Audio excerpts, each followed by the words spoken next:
Rule number one. A watcher and an immortal can't be friends. Come on, Joe, you don't have to choose. Don't I? I took an oath, and I broke it. And the Watchers have been around for a long time.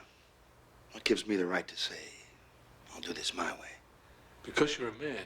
Talking about the Watchers in general, I think it was a great idea. To have somebody who is what the audience is, in a way, is very interesting, because then you ask the questions that the audience would ask from the show standpoint. So I think it's a great device, and we were able to utilize it very, very well throughout the length of the series. And they also had, some interesting questions to it. We had Barry Pepper in it, who's now gone on to do, huge things, which is great. And it also had a very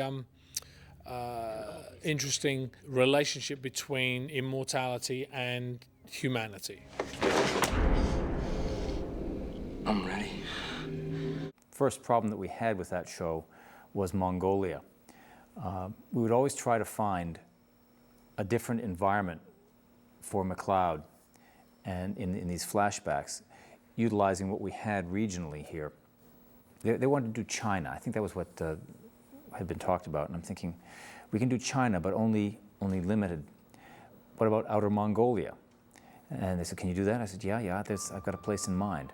So we went down to an area called Delta and looked at some of the flatlands that were essentially right on the water.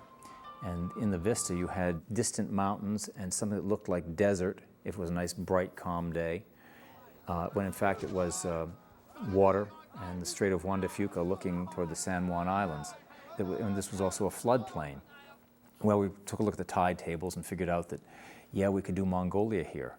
So what we did was we got in a mess of little sort of ponies and dressed up the people as Mongolians, and I built yurts. I built a village of yurts.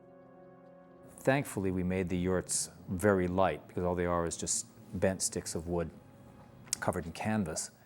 Because as the day changed and got to late afternoon, the tide would come in, and we'd have to get the crew to lift up the yurts like dead turtles and carry them along the floodplain to slightly higher ground. And so this village would move several times during the day to keep from getting inundated.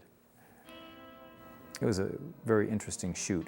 The sunset was very beautiful, and we had bonfires, and it was one of our more successful, very alien environments. It's a lot of research, and I remember coming up with some wonderful visuals, but there was a lot of historical accuracy. I mean, it wasn't sort of winging off in a sort of a totally odd direction.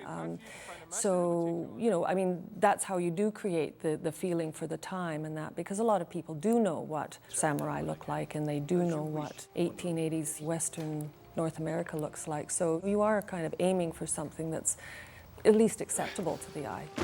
If it creates the right feeling, I mean, that's what you're hoping for. I mean, how you go about it is magic. Well, we did it in 7 days because we focused on the very sort of few important pieces that perhaps we could not find or that we wanted to make very special for the show.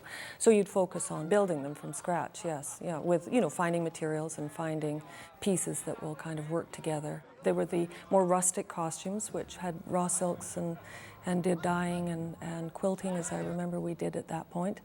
And then there was the robes that he wore and the woman wore. Yes. An interesting sidelight to doing villages and these environments was that by year 3, maybe year 4 of the show, we had discovered that no environment anywhere in the world that MacLeod had traveled actually really got bigger than 20 feet across. And we're thinking, this is really interesting. I wonder why this is. And we realized, much to our amazement, that that was the area that a single fire could heat at its maximum. It condensed the size of our sets, so we knew that we never had to make anything bigger than 16 feet across for an ancient environment. If you can find the elements of a particular period, it kind of draws you into that period. It kind of takes the viewer down a period path. It certainly created a beautiful feel for the show.